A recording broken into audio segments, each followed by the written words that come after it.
In 1965, my oldest child was 5, and it was very important for me for him to go to religious school because I had grown up in Rock Hill, South Carolina, and there was like 5 Jewish kids.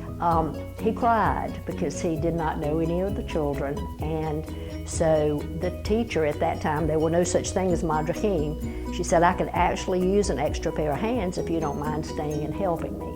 So I stayed to help her, and at the end of the year, the teacher left, and the cantor asked me if I'd take the class. I tried to explain to him that I had no religious background, enough religious background to teach, and he said, you're a mamanu, you love children, and if you will consider doing it, I'll supply you with all the material that you need.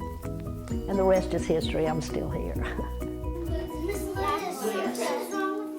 I think I've probably learned more from them than they have from me. You know, they've given me so much pleasure. Just when I go into the tefillah and Miss Patty asks a question, or Maura Susan comes in and she asks a question and one of my kids' hands go up and they answer it, and I think, yes, they're listening.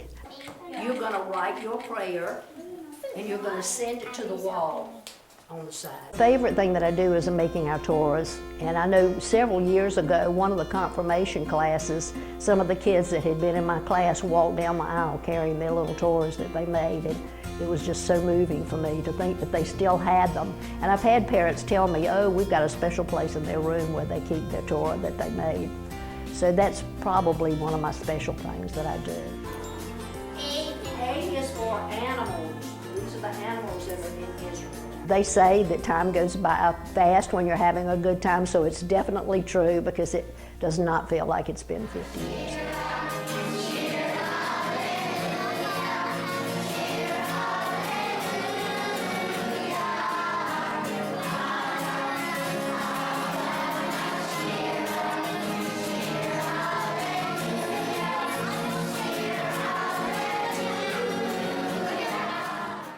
It's just like an extension of my own family, and I've just met so many wonderful kids over the last 50 years. And when I see one of mine that has been bar mitzvahed or, you know, confirmed, I take pride in it like they're one of my own children. And when I see grown-ups, I'm now having the adults that I taught children. When they walk in the room and I see these little faces on these grown-up bodies, you know, it warms my heart to know that I now have the second generation that I'm teaching.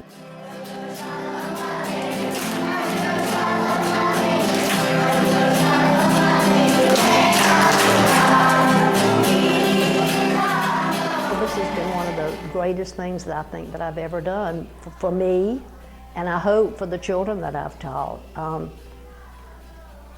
It's just been really heartwarming, and I've learned as I've taught.